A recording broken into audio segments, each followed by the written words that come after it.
Good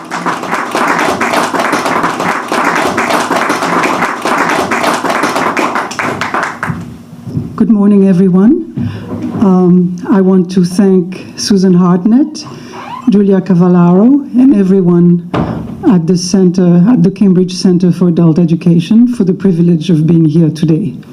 I also want to thank each and every one of you for choosing to be here today.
If it could be done, would you want to be made into a frog?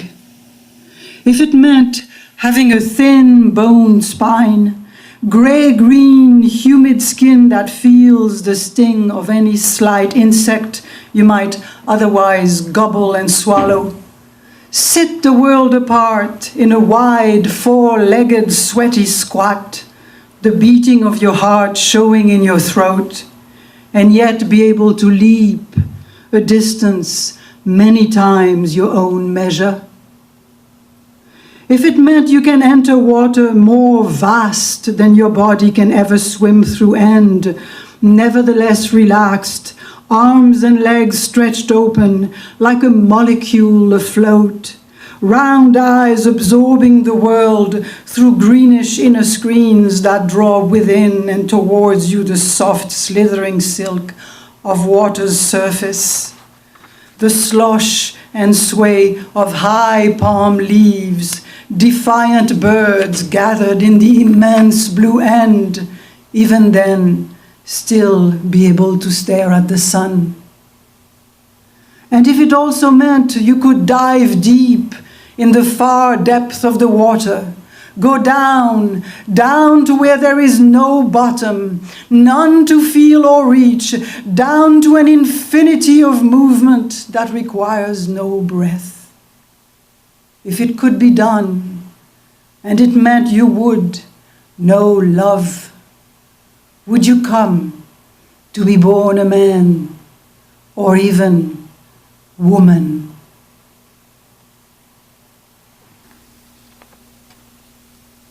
Come visit this life.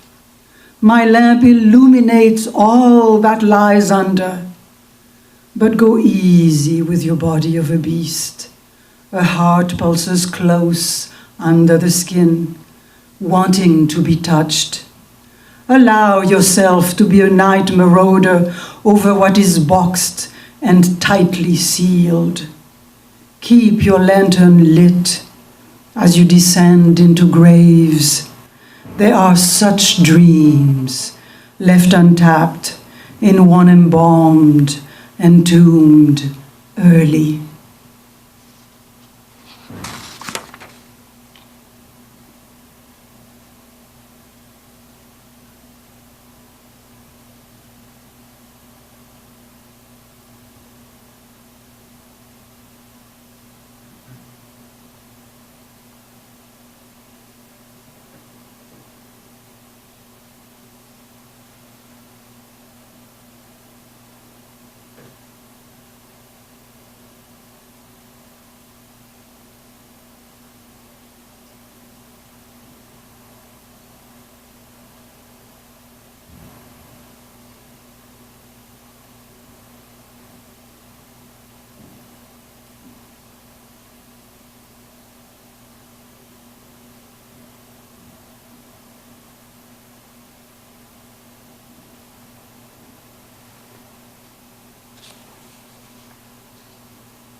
When my face becomes the paper on which God reads about the hours and the days of my life I spent dreaming, it will recount all I heard him say close in the night.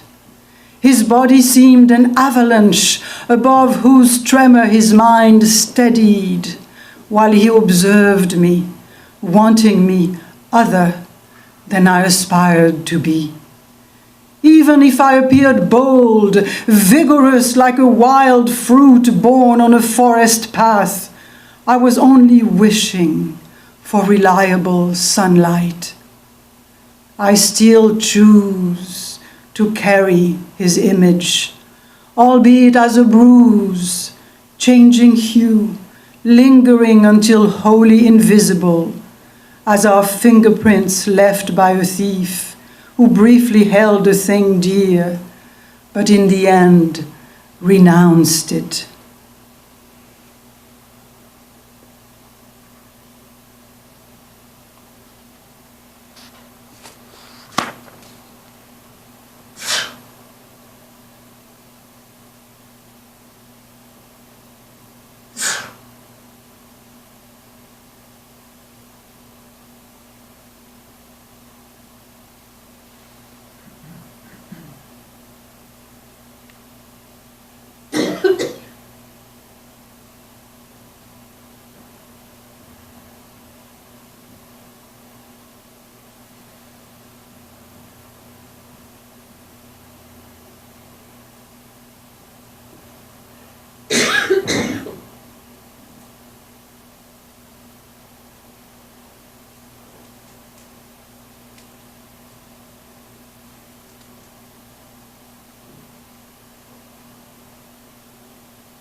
Our friends go like bark from a sycamore.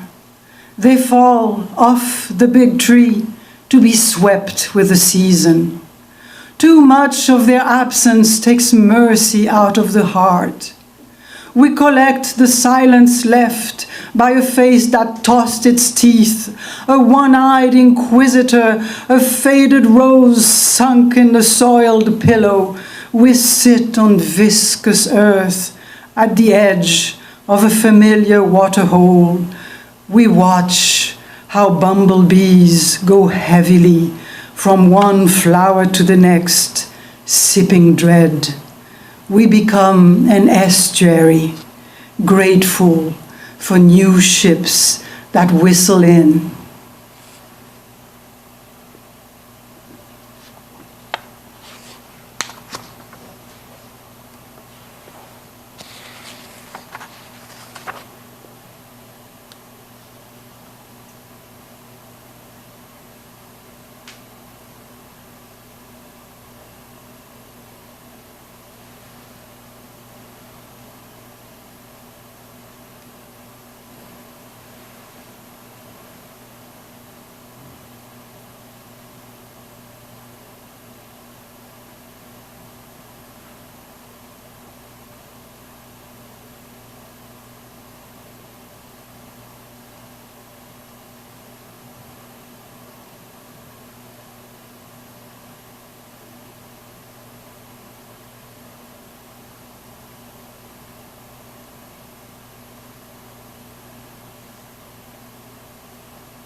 My first recollections of storybooks come with the scents, sounds, and textures of Caribbean nights and with images of a little girl curled in bed over white sheets covering a small cotton mattress that retained her body shape, impressed and deeply molded in it. She holds a thin, glossy, illustrated book about the life of Saint Bernadette. It is past her bedtime. The rest of the house is sunk in a darkness that floats like a diaphanous veil. The family is asleep. What is left of it? She's reading in a light halo coming from a burning candle stub she stole earlier in the kitchen, and which she stuck right on the bedside table with 3 drops of melted wax, next to the old radio her grandmother gave her, all the while fearing she might set the run-down wooden house on fire, but rehearsing in her mind which favorite things of hers she'd quickly wrap in a bundle before rushing outside for safety in case this catastrophe did happen, because catastrophes are meant to happen in one's lifetime. Otherwise, why would the word for it exist? And what would it mean that werewolves smile in the dark? Most nights in Haiti, the little girl heard sounds of cicadas, calls from frogs by the pool, dogs barking in the hills, and distant drums that did nothing to trouble the dream-filled sleep of the dog stretched at her feet, the black and white she-mutt with hanging tits, which one day showed up at the gate and was only allowed to stay because the child pleaded for the dog. Fireflies sometimes illuminated a corner of the pink bedroom whose walls were increasingly marred by tunnels that termites dug beneath their surface. Fireflies were both miniature angels and the glowing eyes of the Virgin Mary on her. This little girl who, at times, temporarily interrupted her pleasure in reading for that of investigating the area where fireflies made luminous designs in the vaporous darkness she loved, to feel the brittle hurt and damage created by rodent insects to the insides of her bedroom's walls, discover some new trails by pushing her fingertip in another softened spot of the wood surface, break it open into a fresh ragged gap, and marvel once more at the 1,000 delicate, minuscule, golden pine tree granules that poured down at her bare feet like sand of an hourglass that spoke of a different time,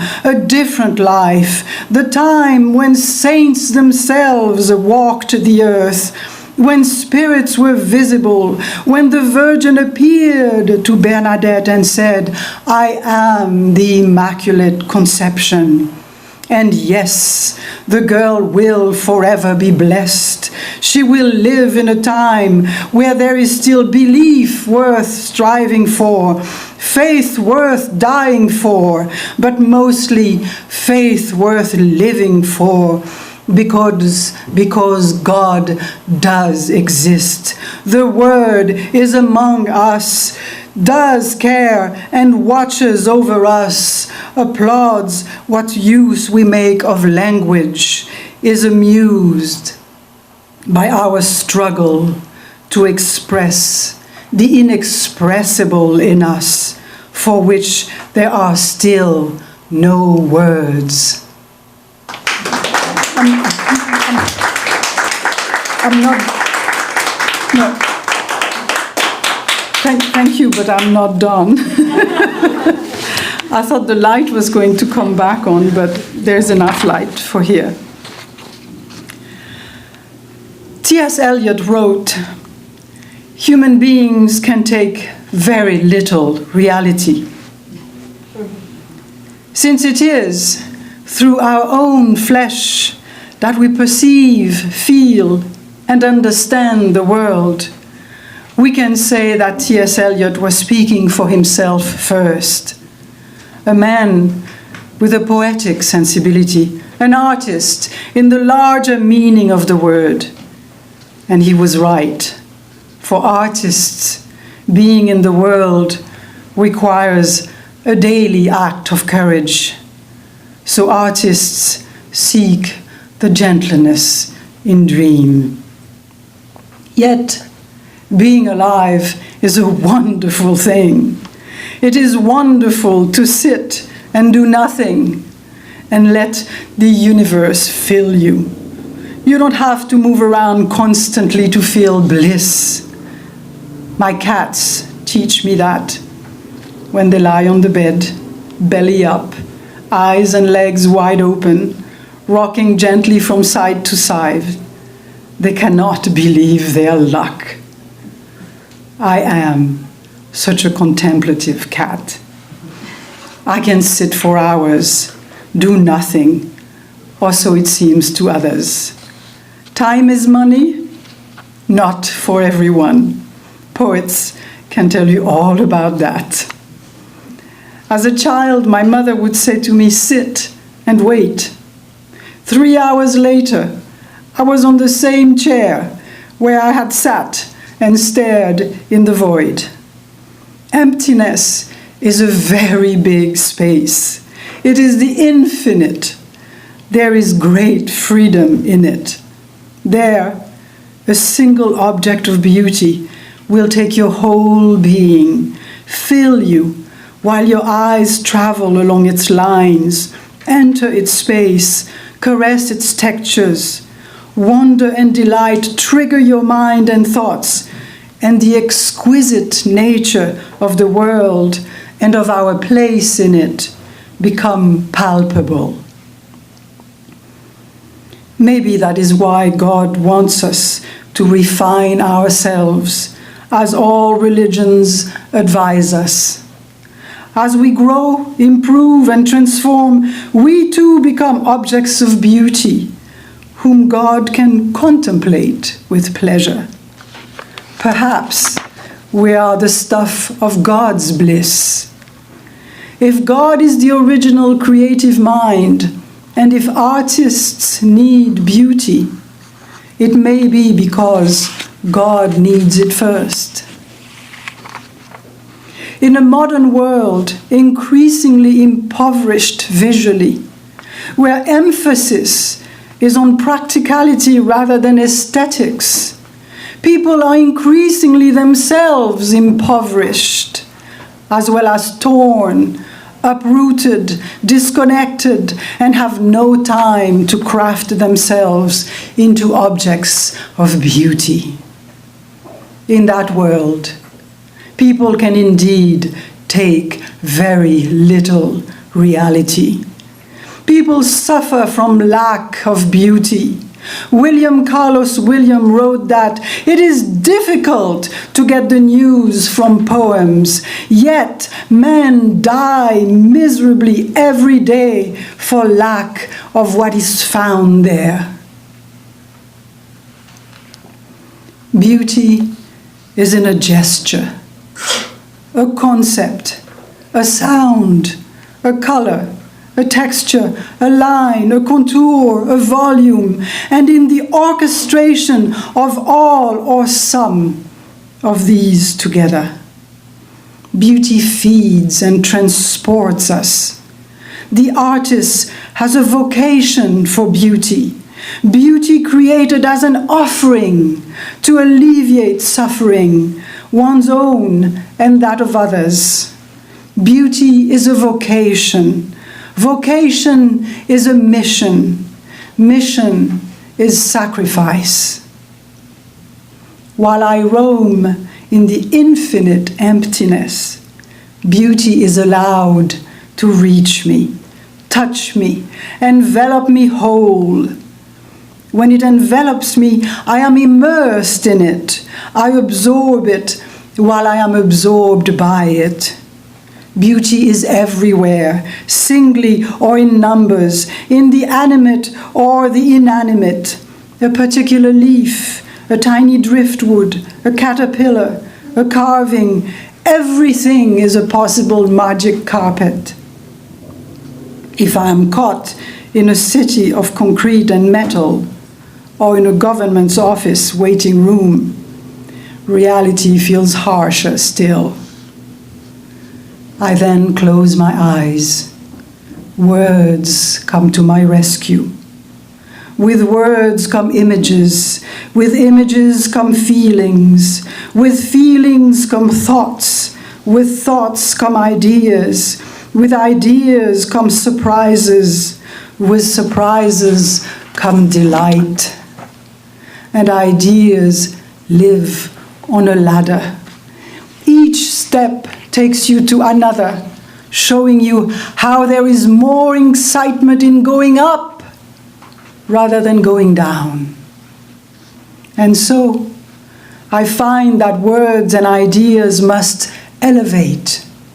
Music, painting, poetry, or sculpture, all art must transport us to a realm where all that we are shown is familiar, yet somehow suddenly expanded, presented differently, rapturously. But words, ideas, and images cannot be insular or travel empty-handed.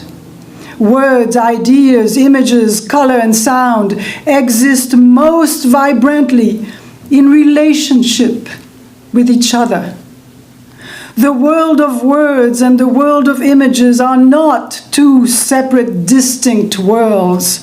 Words and thoughts are inspired by the physical, visual world and are in service to it. Yet words, thoughts, and images all spring from the mind. The mind celebrates itself in the unique way it processes it all. And ironically, the mind's originality is in its vision. Everything has been said, written, painted, carved, composed, and yet, what marvel to discover that someone says or shows those same things in a new way. Birth and rebirth are deeply ingrained in our psyche. It is an I love you all over again, renewed, made to enchant. Whether it is Cézanne's paintings of old Mount Sainte-Victoire, Lucian Freud's paintings of fat aging bodies, or Derek Walcott's affirmation and discovery of self when he wrote, "I have Dutch, nigger, and English in me. Either I am nobody or I am a nation."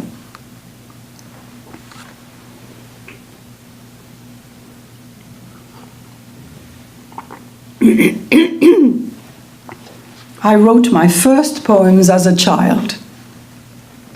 I had just learned how to read and write. I was sitting by the brook at the bottom end of my parents' garden in the hills of Bourdon in Port-au-Prince.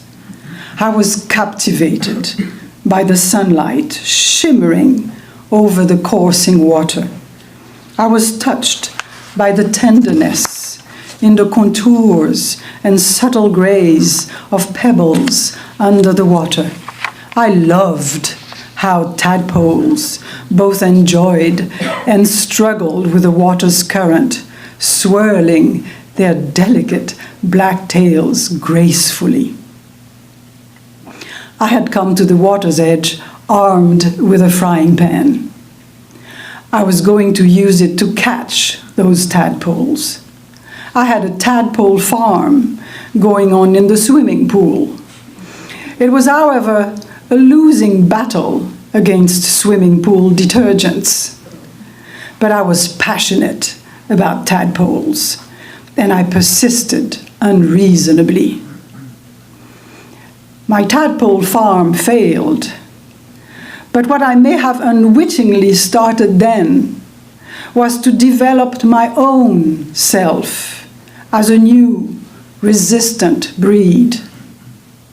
That day may have been the start of my farming myself to the world as a poet and a painter.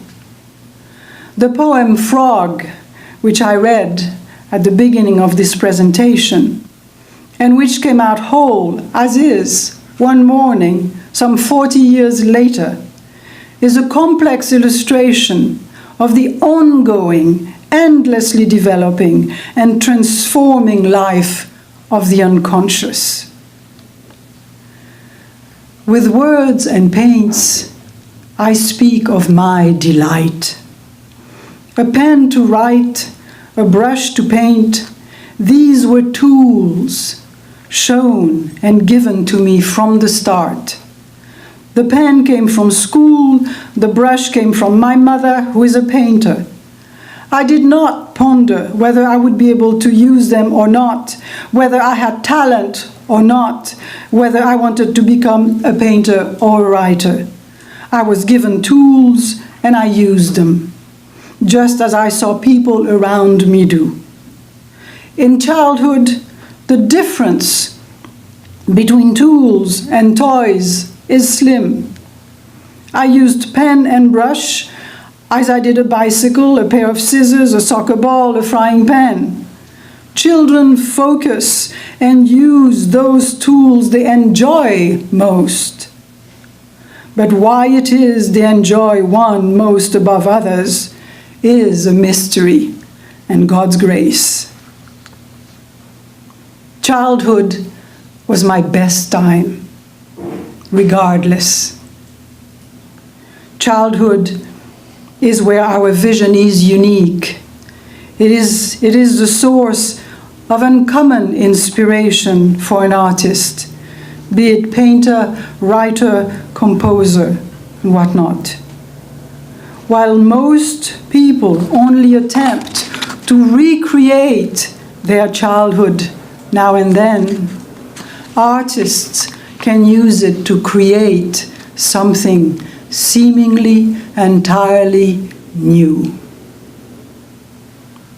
I work in two art forms, yet I find that they are one and the same thing. My paintings are neither an illustration of my poetry, nor are they the inspiration for it. Both art forms are tools at the service of the same mind. Both are manifestations of the same soul, its drive, its dreams, its intent, its will. In my life, conflicts involved in the practice of both art forms only come from the outside world. The world has tended to give a negative appraisal, even if with admiration at times, of what I call the dual artists. Selection committees are prone to reject their candidacies, judging them to be dilettantes into art forms. They see a serious, reliable professional as one who focuses all of one's time on a single profession. While being busy at two art forms may indeed involve a complex juggling of time, in a life where days are too few and too short, is it not true that all of us in the world are involved in more than a single activity, be it called professional, familial, or social activity? We are all multitasking all the time, selecting what is most important and sacrificing something else in the process. And yes, in order for an artist devoted not only to one, but two art forms, and managing to excel in both, something more in one's use of time has to give than it does for the artist involved in just one art form. It is more often the social time, that is sacrificed. Sadly, it can be also the familial. With adulthood, every one of us discovers a world of emotions, even more complex and challenging than those we experience in a normal childhood. One discovers relationships and meaning not necessarily based on delight. Still, people have a need to express and give some sort of shape to what stirs them. And so all the arts are born. And it is not all evident fun. And even if at an emotional or spiritual level, it is all blindingly necessary. John McDermott wrote, "My loneliness, stark and searing, is continuous with the flow of my experiencing and is open to messages from whomever, whatever, wherever, especially those from the fringe of the speaking stream."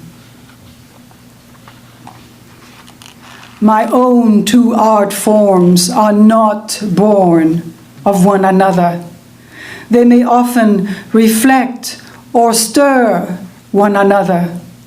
But if I paint with vibrant colors and textures, and if I write in a richly pictorial way, it is because I am very visual, and I am a trained painter. I am visually literate.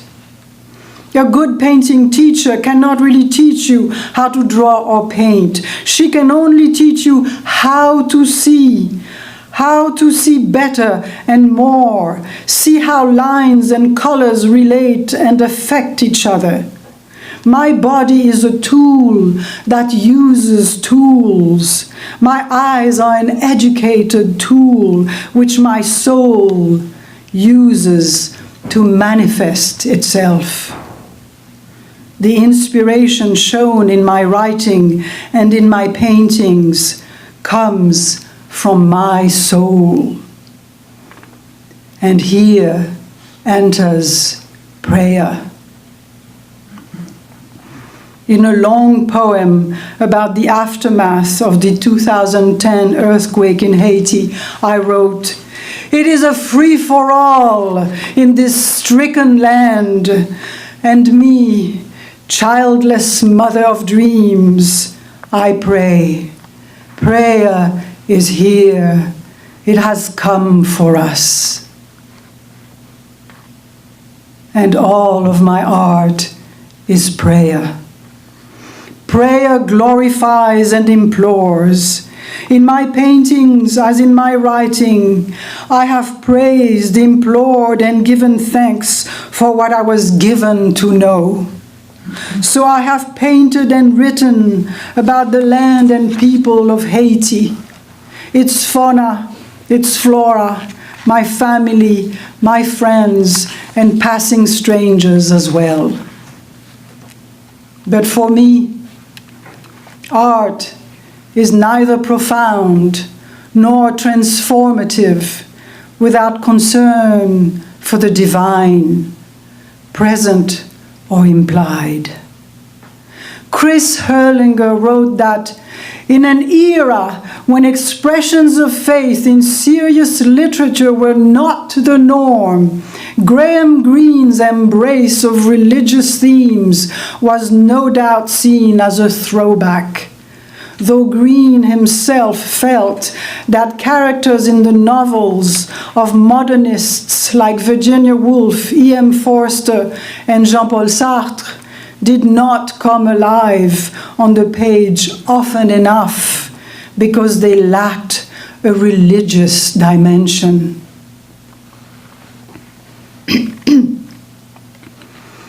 I am now an iconographer as well. I was taught that an icon is a silent prayer, An icon is a place of revelation of the divinity. An icon is a theological concept expressed graphically. An icon is a journey on the way towards God. The love of beauty is what drives an iconographer. The knowledge on how to write an icon is not in the hands, but in the soul. I believe that all forms of art are silent prayers, places of revelation, journeys to higher levels of consciousness. I believe that the knowledge on how to write or to paint is indeed in the soul. I believe that art should elevate us and bring us to higher levels of consciousness, be it social consciousness, psychological, or spiritual. What you write must uplift you and the one who reads you. Your work must ennoble, exalt, and expand, whether it is one's sensibility, awareness, compassion, or aspirations. Do not constrict, tighten, or strangulate.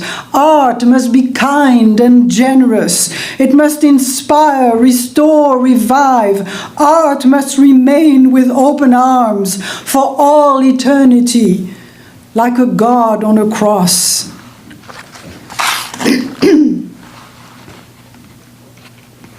To be an artist is to hurt singularly, to hurt incomprehensibly, to suffer a wound that never heals, a wound not meant to heal, because bleeding is the very nature and necessity of this wound. It is a divine gift. It is the wound of a savior. If you are an artist, be it with words, paint, or music, you have a mission. And mission involves sacrifice. Art demands that a creature be acutely aware and ready. And on this hill, where angels watch, there also lurks evil. The evil for writers, painters, or musicians is depression. The list of great writers who killed themselves is long. But unlike many valid, often judicious, other interpretations and explanations for suicide, I choose today to see this last gesture differently. I suggest that a writer's suicide might be seen as the ultimate sacrifice, a spiritual undergoing for the other, and not a giving up. The being was bold to the end, bold enough to face, confront, and endure the unendurable at its highest shrill point. Bold enough to accept, even welcome, the giving up of one's life. Give it back, emptied, used to the last. A life that had been offered all along until one had no more to give.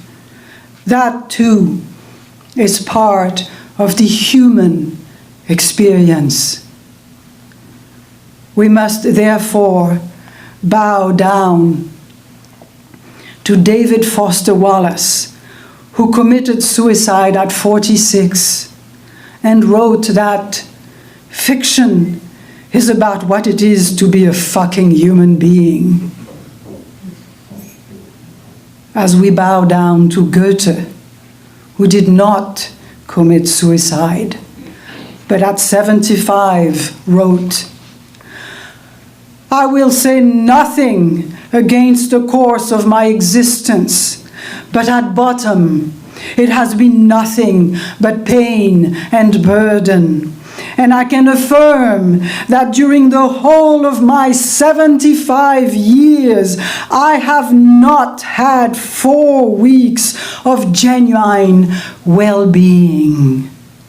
It is but the perpetual rolling of a rock that must be raised up again forever.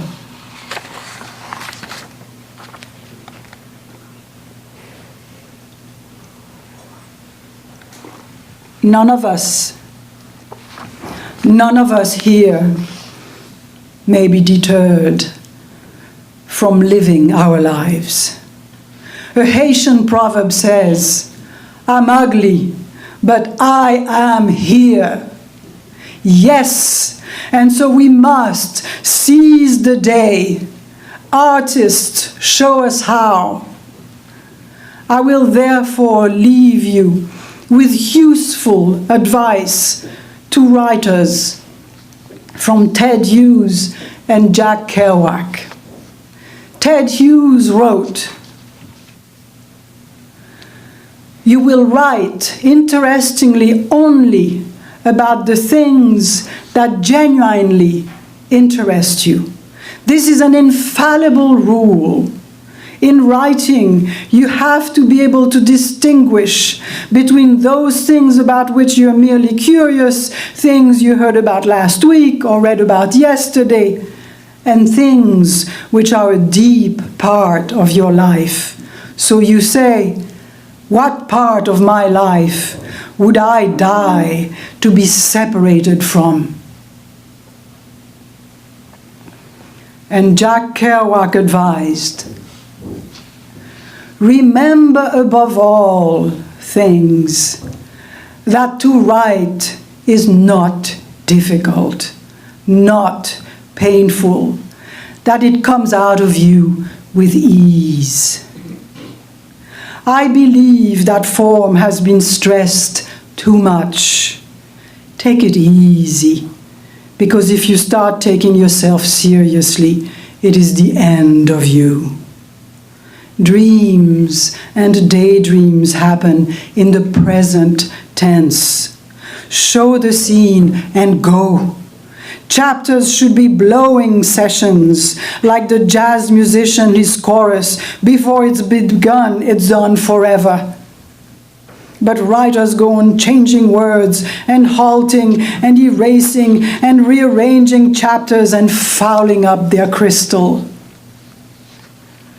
There is chaos, but not in you. Not way down deep in your heart. No chaos, only ease, grace, beauty, love, greatness. Please, kid, do not forget yourself. Save that, preserve yourself. Turn out those mean little old tales by the dozen. It is easy. It is grace. Do it American-wise. Drive it home. Thank you.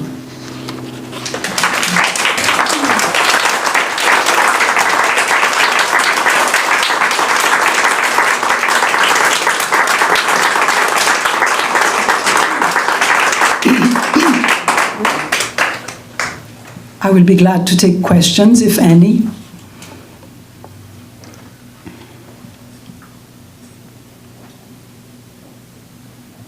Do you return often to Haiti for inspiration, or is that an occasional visit? It used to be a yearly thing. For the last few years, I haven't been at all. At first, because of the kidnapping issue. I have family I'm responsible for in Haiti, and if I go and get kidnapped, not only will I be in trouble, but they will too.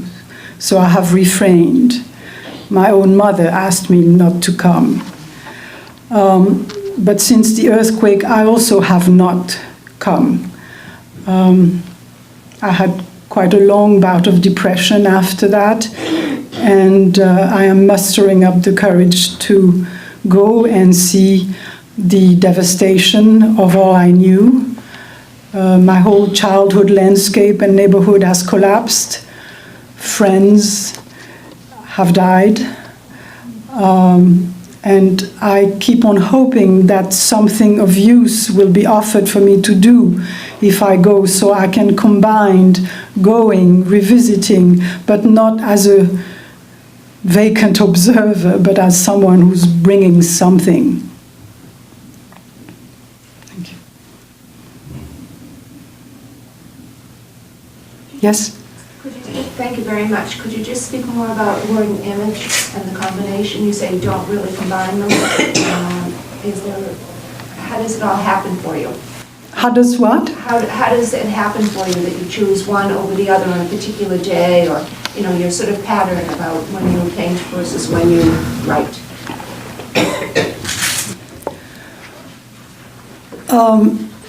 It has evolved, and there are periods when it's one way, other periods another. In the past, it used to be daily painting, and it started with poetry before short stories. Poetry I've always written more for myself until I won the Grolier, and I was put onto a more public scene.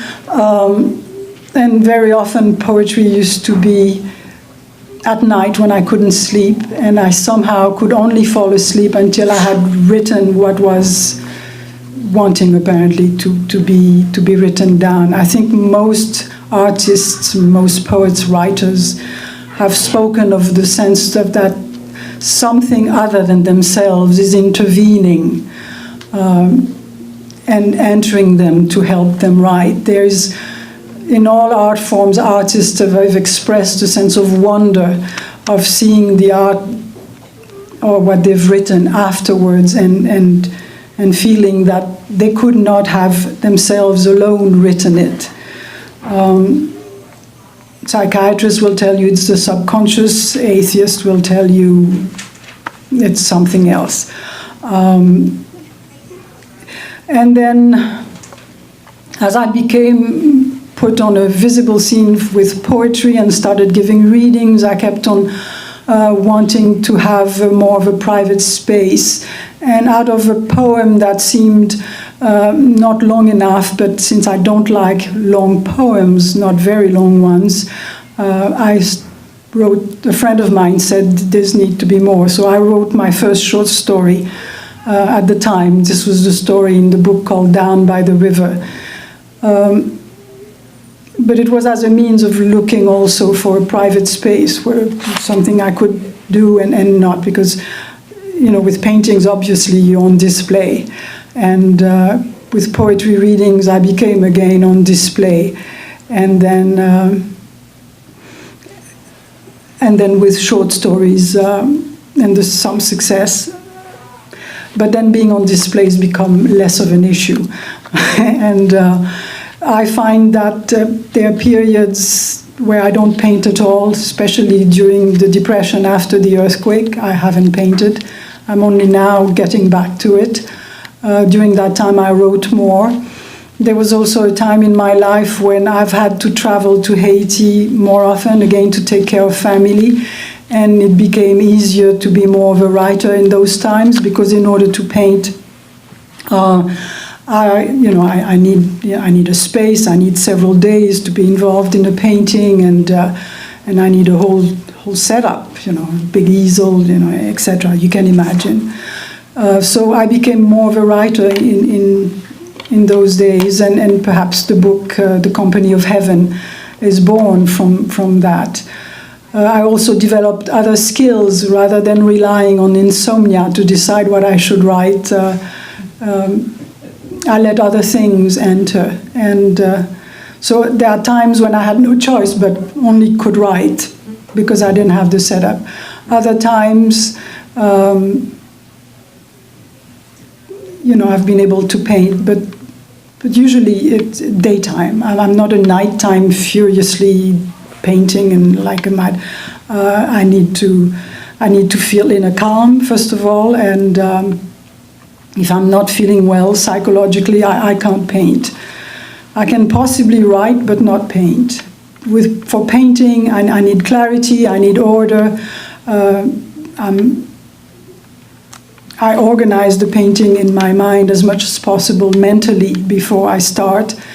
I draft the painting with a brush, but still there is a structure, there is a bone. But of course that does not eliminate accidents and possibilities of being surprised as you go. And whether in writing or in painting, one must be able to develop the ability to recognize a blessed moment or blessed touch or a sudden something and stop it there. Like Kerouac says, don't foul up your crystal. And I don't know if that answers you. Yeah, thank you. You had a question, yes? Yes, thank you for your talk. It's so touching and so poetic. Thank you. My question is, you talk very consciously. Do you meditate a lot? I don't hear you very well. Can you speak up a bit, please? I said in your talk it's very conscious. Do you meditate a lot? Do you meditate? Do I meditate? Yeah. Meditate, as I think you're asking about it, I do not. Though many times in my life I have tried. It doesn't work for me. I get depressed. And I've tried several techniques, they don't work.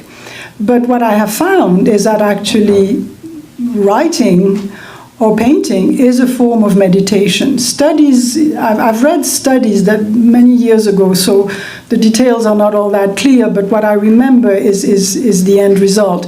Studies have been made of what happens to the body in terms of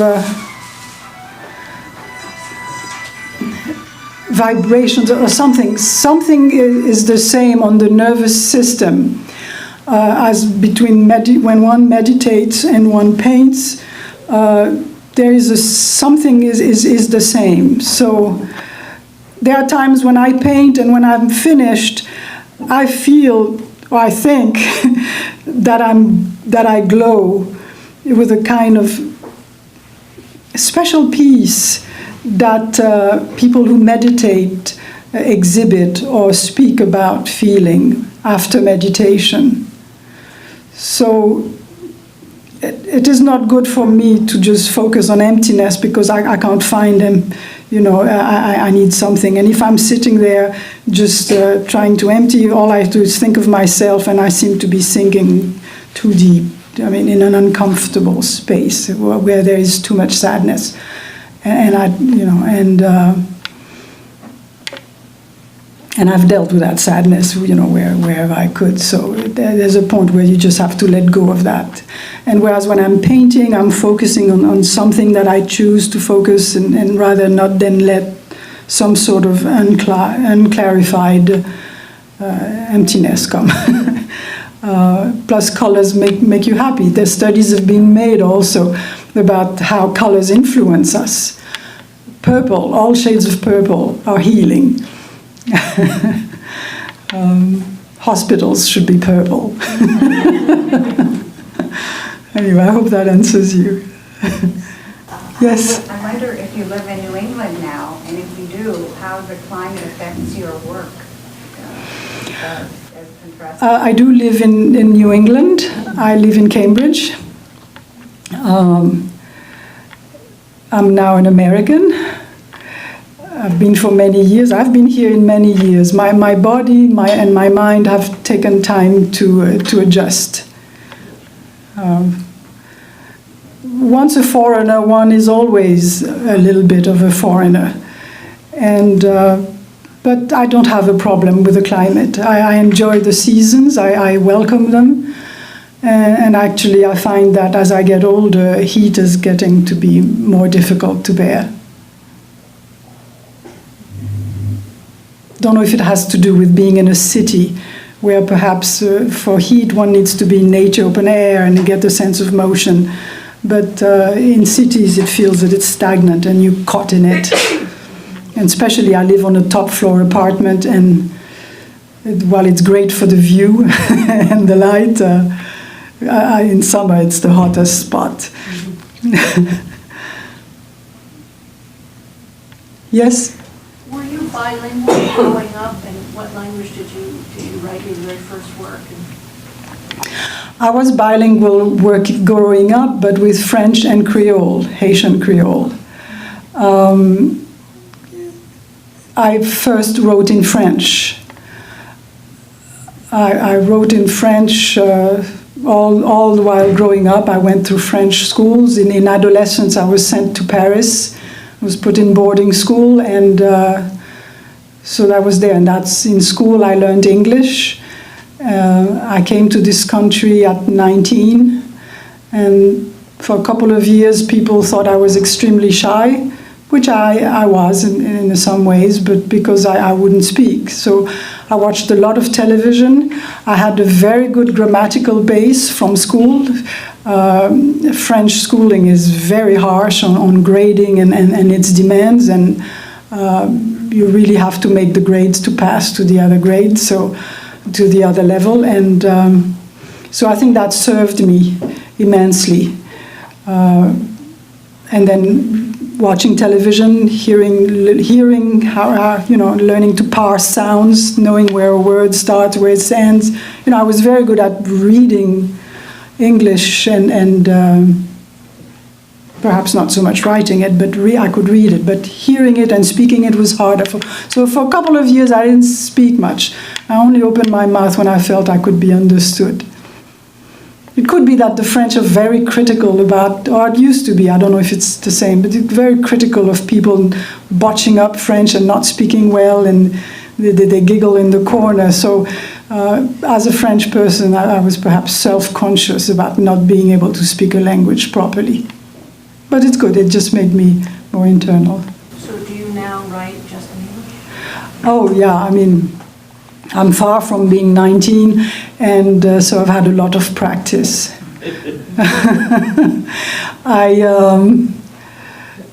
I remember I first studied anthropology at Berkeley before I got into the arts, and I remember the first paper I wrote for an anthropology class. I was quite pleased with what I had written, and then this paper was returned to me. It was just breaking red. This is not English.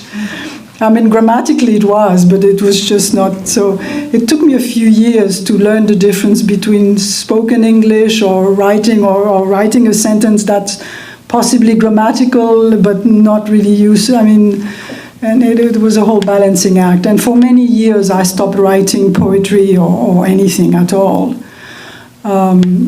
until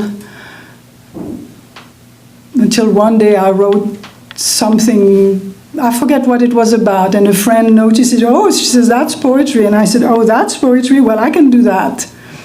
This is the difference between, at least at the time for me, between French poetry and English speak. It's just not the same. Being familiar with the language is not, there was a mind switch that had to happen. It's a different spirit altogether. And once I sort of understood the concreteness of the English spirit, I started going. I mean, but although, it's not quite fair to French either, because I do remember in French school when I was an adolescent, my teachers praising me for my ability to write, but saying that I could write endless pages that had no meaning. It was just beautiful French, but it was completely, so it was just too abstract. It was just, then I needed to be grounded, and English was good for me. A dose of reality.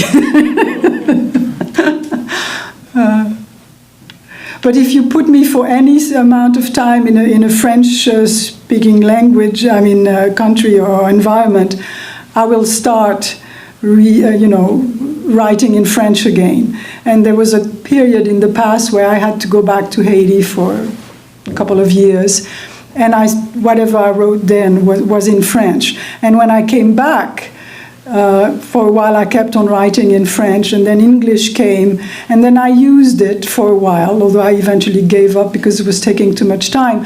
Whatever I would write in French, I'd translate in English, and sometimes things came in English, then I would translate them in French. And in the translation, you see things that could be added or improved, because the translation is an art in itself also, in trying to find the right word for the one in one language to express the same idea in another. You discover other possibilities, and it can be enlarged. Or sometimes you discover that it's a little too cute and you better get rid of it.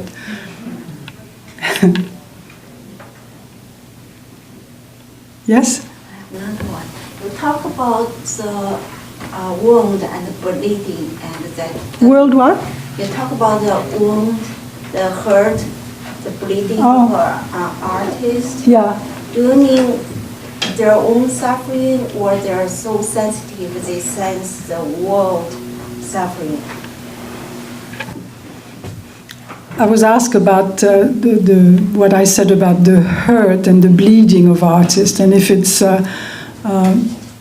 the artist's own suffering or watching the world. I think it's probably a combination. Don't you?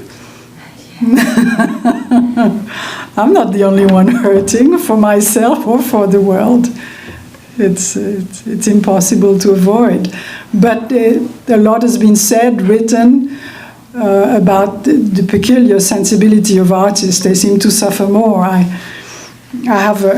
have a friend who's a bit older than me and has become a bit of a surrogate mother. And I remember some years back, she said, "Oh, I don't like artists. They suffer too much." But she was saying it in a protective manner. It's, having children of her own. She said, "Oh, please preserve my children from that kind of sensibility. They'll be hurting all the way through." But we all hurt. But with artists, there's sort of a dramatization and intensification of it all. Yes? Thank you for your words, first and foremost. And my question is, in developing your specific art form, how did you come to develop as a writer? Like you mentioned something to the tune of development, and I maybe I missed something, but how did you personally work towards developing as a painter, as a writer?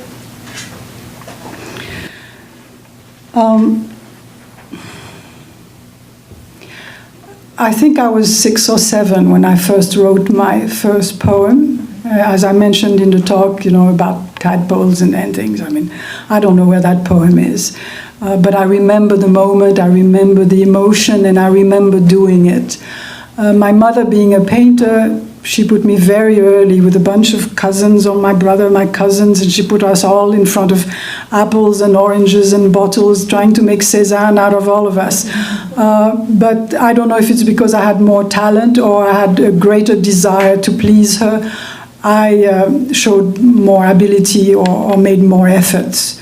I seemed to be interested and kept at it. So, I, in a sense, my bachelor's is in anthropology.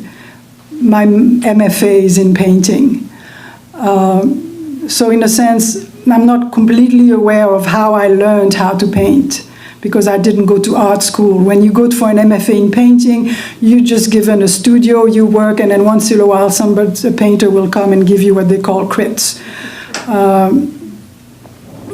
Depending on the person, they will try to destroy your ego or buff it up. But I was lucky, I had some good ones. And I remember at a time when there was a time when I left Berkeley, I went back to Haiti, and in order to occupy myself and do something of meaning, I started painting and drawing more. I had taken elective classes at Berkeley, in drawing, basically, and developed some strengths there.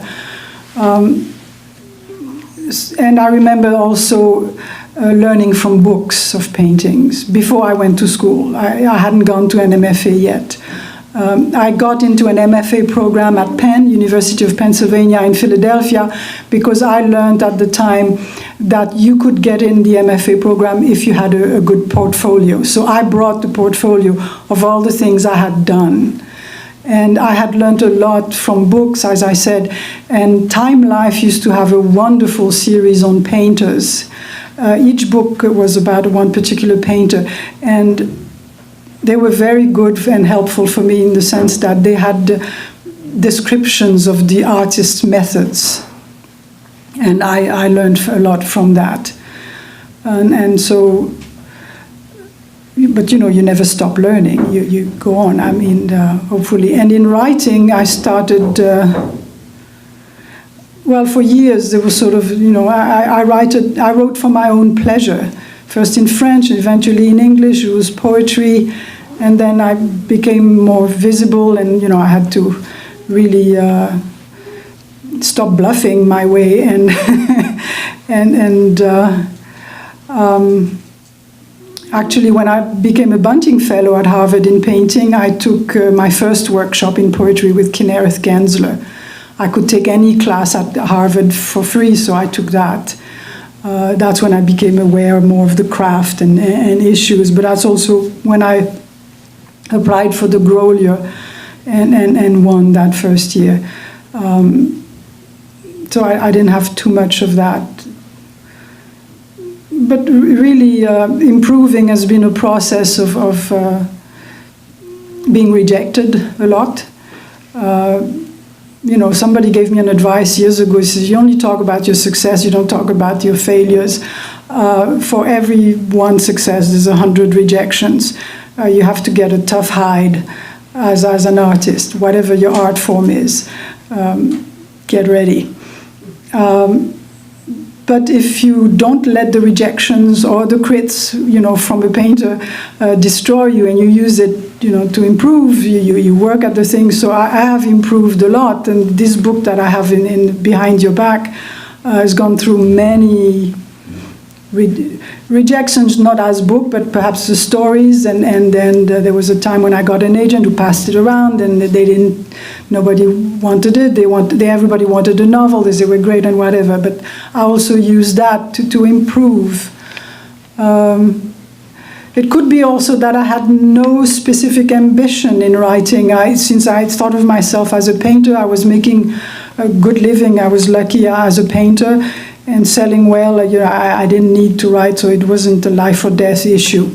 So painting sustained my livelihood for a long time and allowed me to, you know, leisure with writing. But now things, you know, I have to up the ante at each step. You know, I remember years ago I found a book in a library I never read, but I only liked the title, and I don't know what happened to the book, but it was called The Psychopathology of Failure. And what it said in the back, it had to do with people who are afraid to be successful because success makes demands on you, and it's easier to fail and to complain about it. In some ways it's true. As I'm getting more visibility and some success, I have to up the ante. But it's also a pleasure in myself. I'm developing. I'm seeing how my own mind is expanding. I feel smarter and sharper than I've ever been, and I'm a better editor, not only of myself but others. I've recently edited an anthology of Kerouac's work, his poetry for the Library of America. There's a comprehensive anthology of his work that's coming out next year. And when I accepted the work, I was quite frightened. I didn't know a thing about Kerouac, but they insisted. They wanted me for many reasons, most of it luck. And I felt, you know, something that fell off from the sky. But I learned a lot doing it, and the introduction I wrote for the anthology, you know, comments I received from it. I mean, and even the publication of my last book was extremely, you know, comments from the editors, even just sometimes punctuation. I learned a lot about commas. I found out that I was from an old school of comma placing and everything, that things have changed, So it's in the process. But you have to develop the ability to take criticism and not let it destroy you. Looks like this is it. I just want to say thank you so much for all of your questions, and thank you, Marilyn. Let's give her a big round of applause.